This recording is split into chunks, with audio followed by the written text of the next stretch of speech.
Alright guys, I watched Iron Lung. This is the movie written and directed by Markiplier. I think that's how you say his name. Genuinely, have never watched a single one of his videos. But his name is Mark Fishback, I think that's how you say it. This was actually pretty bloody alright, to be fair. I mean, it wasn't out and out horrendous.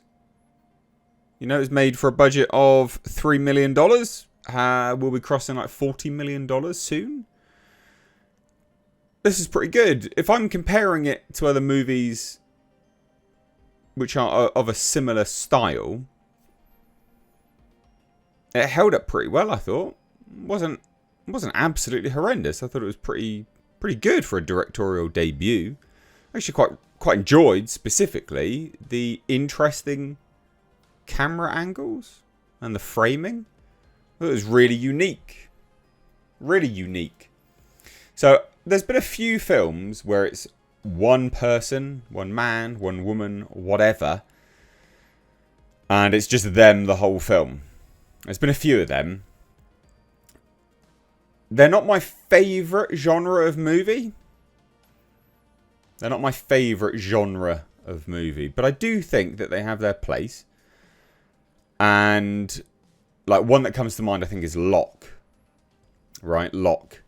That's one where it's just Tom Hardy driving around, if I've got the name right anyway. But there's a movie where it's just Tom Hardy driving around. And it's just him driving. That's it. With varying camera angles, various people on the phone. So you can see how that's comparable to this in a way. Not massively.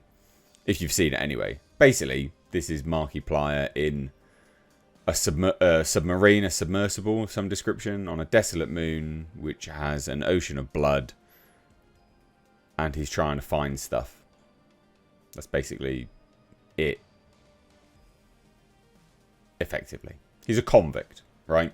He's sent down as part of his penance, part of his punishment, to seek redemption, to go and find stuff in the depths of this blood ocean.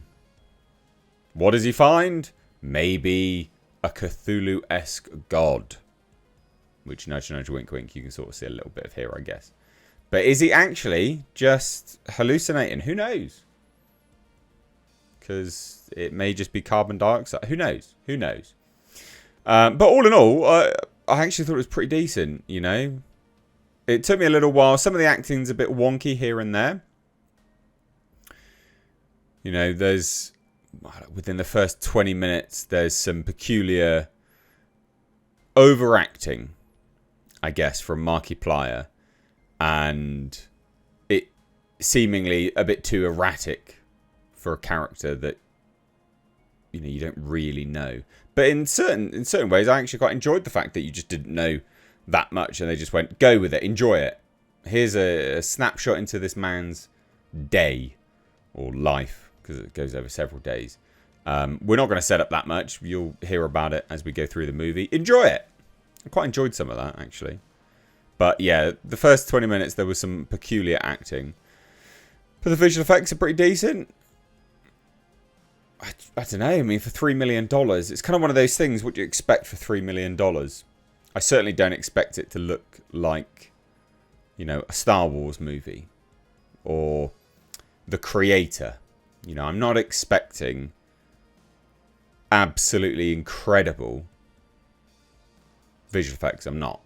Because you just, that's unreasonable for $3 million. But what I wasn't expecting was quite a well-written, tense movie. It was actually pretty damn well written, pretty damn tense. The use of sound was rather exceptional. Both the comms that were coming through, this little speaker that his character had in his iron lung, and also the sort of dripping of blood, the sort of computerized system notifying him of things coming near him. It just all blended quite nicely. The sound mixing was really well done, actually. I thought it was pretty well done. It's not a bad film at all. It is, unfortunately, a product of what it is. you know, it is a low-budget movie. And it is that genre of film where it is just a guy in one room with other people that he interacts with via a communication device. Those films are, and can be, quite difficult to sit through after a while. And I think for 2 hours, 7 minutes, it is too long. Now, that's not to say that the tension didn't build nicely and culminate in, you know, like a very reasonable payoff. It's just too long. It's just too long. This could have been probably about an hour and a half. A good night, a breezy 90 minutes. And I think it would have been better for it. You know, 2 hours, 7 minutes for a guy sat in a room. It does drag a little bit. But I think he actually did a pretty good job of carrying it.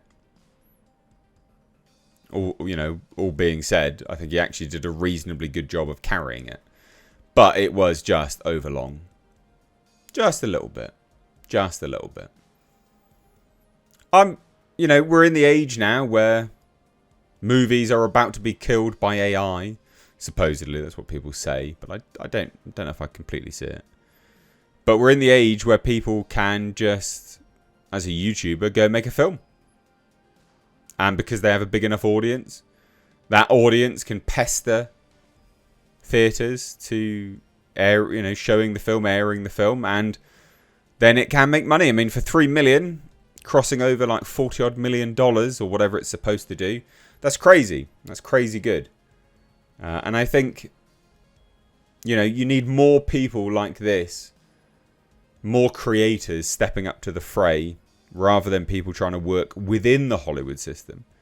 I think it's better for people to work outside and co-opt the system. He didn't work within the system at all. He made a film and effectively his fan base pestered people into showing it. And I think he's done very well for it. So there you go. I don't have much else to say, really. This film is all right. I wouldn't say rush out and watch it. I mean, I've only watched it because I do this for a living, right? Like, I review movies and I talk about movies. And I think this is semi-important.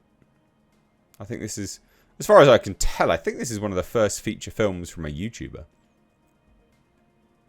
Outside of things that they make and show on their channels. I'm pretty certain this is one of. Although people will say Shelby Oaks, won't they? From Stuckman. Not sure if that counts because that was by a big studio. Although, did he make a feature film? I don't know. Anyway, not bad. Not bad. I mean, for a first go and a tiny budget, love to see what you could do with a bigger budget. Because I think it's certainly not going to be any worse than the crap that we've been getting. Let's put it that way.